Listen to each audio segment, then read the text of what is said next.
আসসালামু আলাইকুম everyone, welcome back to my channel moms kitchen. চলে আসলাম নতুন একটি ভিডিও নিয়ে। আজকে আপনাদের সাথে শেয়ার করব এঁচড় বা কাঁঠাল, আপনারা যে নামেই পরিচিত থাকুন না কেন, রান্না করার খুব সহজ একটি রেসিপি।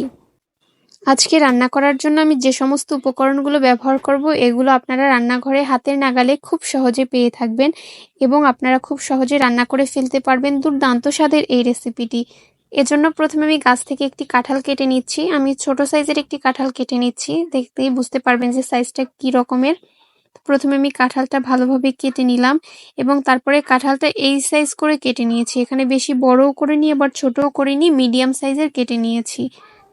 কড়াইয়ে প্রথমে পরিমাণ মতো পানি দিয়ে দিব এবং পানি যখন একটু বলক উঠে যাবে, একটু গরম হয়ে যাবে, এর মধ্যে আমরা কেটে রাখা কাঁঠালের পিসগুলো দিয়ে দিব।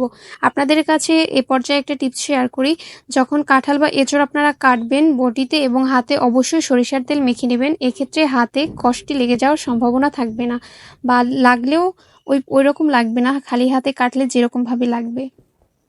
বেশ কিছুক্ষণ পরে দিয়ে দিব হলুদের গুঁড়ো এবং অল্প পরিমাণে লবণের গুঁড়ো।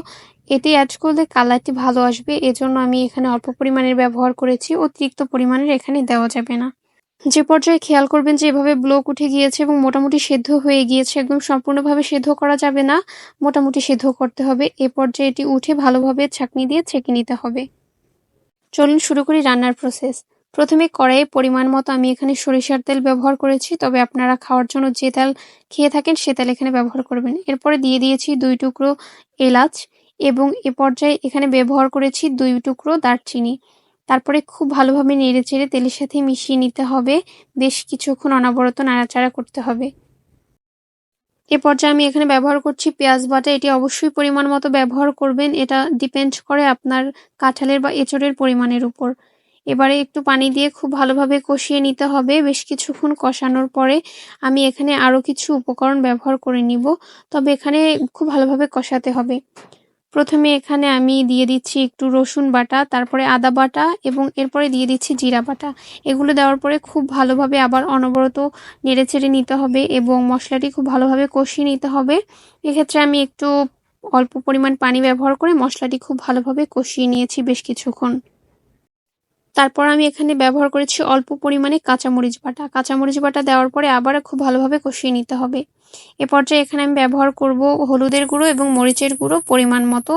আপনাদের টেস্ট অনুযায়ী যেরকম ঝাল খেতে পছন্দ করেন সেরকমভাবে দিয়ে নেবেন। তারপরে আবার অনবরত নেড়েচেড়ে খুব ভালোভাবে মশলা কষিয়ে নিতে হবে। মশলা ভালোভাবে কষাতে হবে অবশ্যই। মূলত অনেকে অনেকভাবে এঁচোড় রান্না করে থাকে, কিন্তু আমি আপনাদের সাথে শেয়ার করছি সবচেয়ে সহজ পদ্ধতি, যেটা আপনি রান্নাঘরে অনায়াসে উপকরণগুলো পেয়ে যাবেন এবং রান্নায় আপনাদের কোনো কষ্ট করতে হবে না। তো এ পর্যায়ে আমি এর মধ্যে দিয়ে দিচ্ছি অল্প পরিমাণে টমেটো পেস্ট। আমি একটি টমেটো পেস্ট করে তারপর এর মধ্যে দিয়ে দিয়েছি। তারপর আবারও খুব ভালোভাবে মশলাগুলো কষিয়ে নিতে হবে।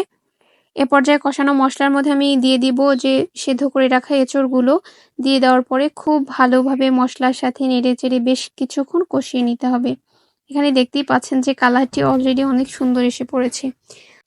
ঠিক এক পর্যায়ে অনবরত নাড়াচাড়া করতে হবে, না হলে মশলা নিচে লেগে যাওয়ার সম্ভাবনা থাকে। এজন্য আমি একটু ভালোভাবে নেড়েচেড়ে নিচ্ছি এবং এরকম যখন একটু মশলাটা শুকিয়ে আসবে, এ পর্যায়ে এর মধ্যে আবার চাইলে একটু পানি অ্যাড করে ভালোভাবে কষিয়ে নিতে পারেন। যখন মনে করবেন যে আপনার কষানো হয়ে গিয়েছে, এ পর্যায়ে আপনি এখানে পরিমাণ মতো পানি দিবেন সেদ্ধ হওয়ার জন্য। যেহেতু আমি আগে অল্প পরিমাণে সেদ্ধ করে নিয়েছিলাম, এক্ষেত্রে এখানে বেশি পানির প্রয়োজন নেই।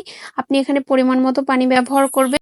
পানির পরিমাণটা অবশ্যই বুঝে দিবেন, কারণ বেশি যদি পানি দেওয়ার চেষ্টা করেন তাহলে দেখা যাবে যে অতিরিক্ত নরম হয়ে গিয়েছে বা গলে গিয়েছে আপনার খাবারটি।